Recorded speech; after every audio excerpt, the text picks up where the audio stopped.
क्या? मेरे छोटे भाई 20 साल से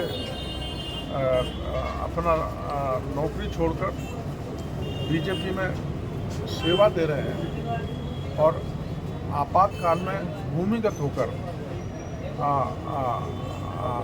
काम किया था। संघ की जो भी गतिविधियां था उसमें सहयोग रहे थे। मैं मना करता आया था, लेकिन उनका मन कर रहा है कि मैं चुनाव लड़ूं, तो वो भी अपना दौसा संसदीय क्षेत्र से टिकट मांगे। तो दौसा आए थे तो उन्होंने रंधावा जी ने ये कहा था कि अगर मैं थोड़ा टाइट हो जाता, सॉफ्ट डिसीजन ले लेता तो सरकार कांग्रेस ही हो जाती। तो अभी टाइट हो जाओ, अभी तो समय है, फिर चुनाव आ रहे 25 शुरू है, टाइट ही रहो, जनता भी टाइट करके आपका इलाज कर देगी। में जबरदस्त अंदर तूफान आया, आप आपदा मंत्री हो, किस प्रकार की राहत इसको प्राकृतिक आपदा कहते हैं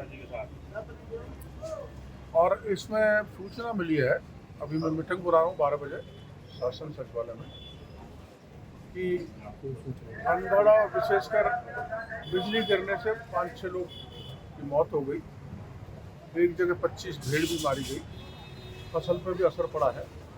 तो जो कैलेमिटी रिलीफ फंड होता है उसके जरिए हम मृतक को 4 लाख और जो नुकसान होता है उसको असेस कराया जाता है गिरदावरी करा के। तो पहले 50% का मापदंड होता था, मोदी जी के आने के बाद 30% नुकसान जिस फसल में भी होगा उसको सब्सिडी दी जाएगी, सहायता दी जाएगी। और बकरी का 3000 था, बकरी और भेड़ का वो 6000 कर दिया है। तो जिस हिसाब से जो सीआरएफ के मापदंड तय हैं, हम पूरे राज्य में जहाँ जहाँ भी किसान पर नुकसान हुआ है या कहीं घर में नुकसान हुआ है, कोई और परेशानी आई है, तो सब तरह की मदद देंगे। सर 25 टिकट फाइनल बताए जा रहे हैं, कब आएगी सूची, कब आएगी और क्या रहेगा राजस्थान का लोकसभा चुनाव को? तो मेरी जानकारी नहीं है, मैं अधिकृत भी नहीं हूँ, आप ये अधिकृत व्यक्ति से पूछें, वही बता सकते हैं। क्या किस रूप में लोकसभा चुनाव में क्या प्रदर्शन रहने वाला है, कांग्रेस की क्या स्थिति? 25 के 25 सीट झोली में डाली जाएंगी। राम में हो रहा है पूरा देश और अपना इलाका ERCP में भी हो रहा है, जहाँ चहुर चंबल का पानी अपने इलाके में आएगा। डोटासरा ने ये कहा है कि मौर्य लोकसभा चुनाव में भी बोलेगा विधानसभा चुनाव के बारे में। मौर्य हाँ, गंगानगर में जो सीट जीती है उसके लिए मौर्य जैसे ही लोकसभा चुनाव में भी कांग्रेस मौर्य बुलाएगी। हो जाता है आखिर में, वो भी सीट जीती है कांग्रेस भी, हार जीत चलती रहती है, लेकिन अब मोदी के नाम पर, क्योंकि मोदी को फिर देश का प्रधानमंत्री बना रहा है, तो देश की जनता ने, हर तबके ने तय कर रखा है, हर क्षेत्र में, कि मोदी को फिर जिताना है, कि देश को और आगे ले जाना है, देश को इकोनॉमी को तीसरे नंबर पर ले जाना है, देश को मजबूत करना है, देश को सुरक्षित रखना है। जब से मोदी आए, क्या एक भी धमाका हुआ? पहले रोज़ धमाके होते थे, आतंकवादियों को मनोबल बढ़ा हुआ था, इसलिए दुश्मनों के इरादे मोदी जी के रहते पूरे नहीं हो सकते। जनता चाहती है मोदी जी फिर आए, तो पूरी 25 सीट राजस्थान में आएगी। तो ऐसी बातें सामने आ रही, कुछ मौजूदा सांसदों की टिकट भी कटाई जाएंगे, उनकी जगह नए चेहरों को मौका दिया जाएगा।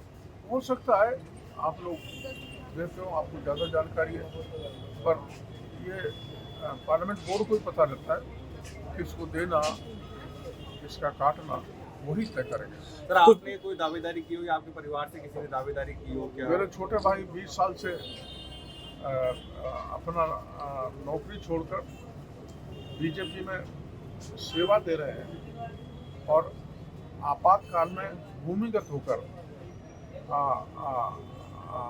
काम किया था। संघ की जो भी गतिविधियां था उसमें सहयोग रहे थे।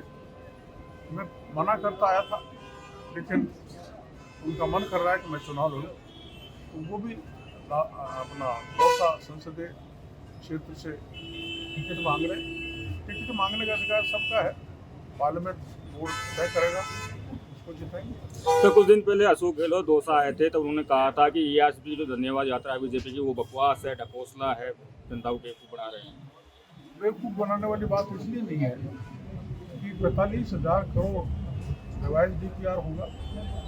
उन्होंने तो बिल्कुल सफ़ेद झूठ बोली थी और आपको पता है MOU हो गया मध्य प्रदेश, राजस्थान सरकार और केंद्र के बीच में, और जो बांध छूट गए थे जिनकी मैं मांग कर रहा था वो भी जोड़ दिए गए, और पहले 13 जिलों में था, अब 21 जिलों में पानी जाएगा। वो तो कागज़ों पे है, गुमराह करने वाली कोई बात नहीं है। मोदी जी और भजन लाल जी डबल इंजन की हमारी सरकार हो गई, तो यही काम होंगे। वर्षों से पड़ा हुआ यमुना का पानी भी सीकर, झुंझुनू और चूरू में आने का समझौता हो। लेकिन सर सचिन पायलट ने ये कहा कि आपने MOU की कॉपी दिखाई नहीं और सीधा बात कर रहे हैं। सचिन पायलट साहब को मैं MOU की कॉपी भेज दूँगा, मेरे पास है MOU की कॉपी, ऐसी बात नहीं है। MOU कोई गुप्त डॉक्यूमेंट नहीं है, जनता का डॉक्यूमेंट है। जनता के बीच में मैंने विधानसभा में रख दिया था, और विधानसभा में मैंने सार्वजनिक कर दिया था।